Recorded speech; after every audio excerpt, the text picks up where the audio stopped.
Before we jump into today's video, when I watched yesterday's broadcast, it sounds like I said a swear word. The actual word I said was SCHTICK, and that means comedic act. For those of you who don't speak English as a native language, I will put a link to the dictionary in our description today. But if you were listening on your desktop, I'm sure you heard the correct word. But when I heard it on my cheap little cell phone speaker, yikes! And friends, if you want to hear an actual news story covering the topic I am discussing today, I'll share that in the comments. Okay, here we go. Last year, I shared a video with you covering the Dancing for the Devil 7M TikTok cult documentary on Netflix. And in a nutshell, we have a dance talent manager who recruited dancers off of So You Think You Can Dance, World of Dance. These are very popular TV shows in the United States, like dance competitions that amateurs compete in. Okay, so these are very high profile, accomplished, well-trained dancers. He lured them into his talent agency with promises of fame, wealth, success, yada, yada, yada.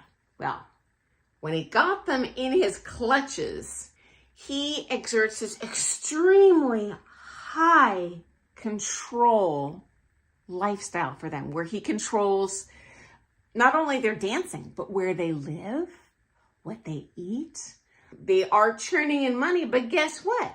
It has to all go right back to him.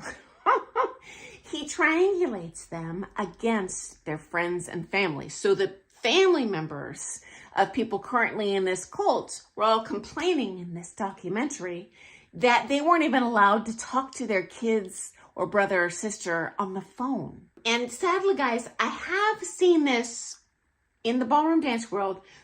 Not common, but I've seen it in my little neck of the woods, which tells me it's probably happening somewhere else with someone else, where the teacher manipulates the student into this blind hero worship, where they just pour every cent that they have into that coach, where the coach tells them, you should live here, here's what you need to eat.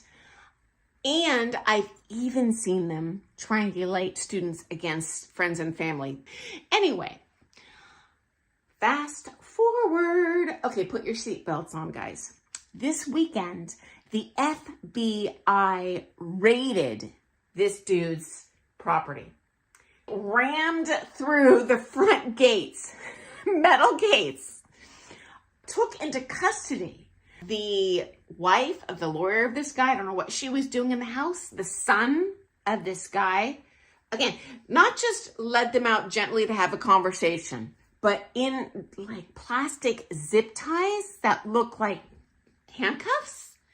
They took several of the cult members, the dancers, into custody as well. Now, I don't know who all was in the house. I'm going to guess this guy wasn't home. But something tells me he's not going to be on the loose for long.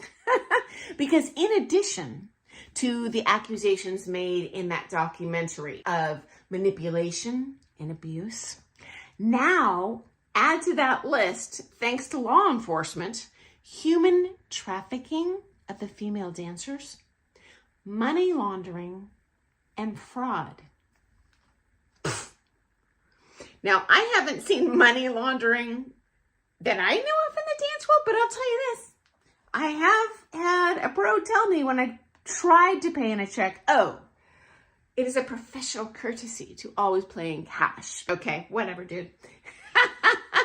Well, I've also had a coach, very popular coaching around the world, get caught on an airplane going back to their home country with thousands and thousands of dollars in cash stuffed in their luggage.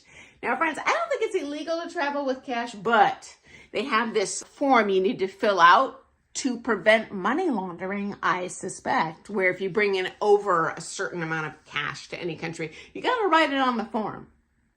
Well, I don't know what was going on in their head, but clearly it wasn't, I'm going to be an upright citizen, and probably wasn't going to declare this money as income because he didn't go over there on a work visa.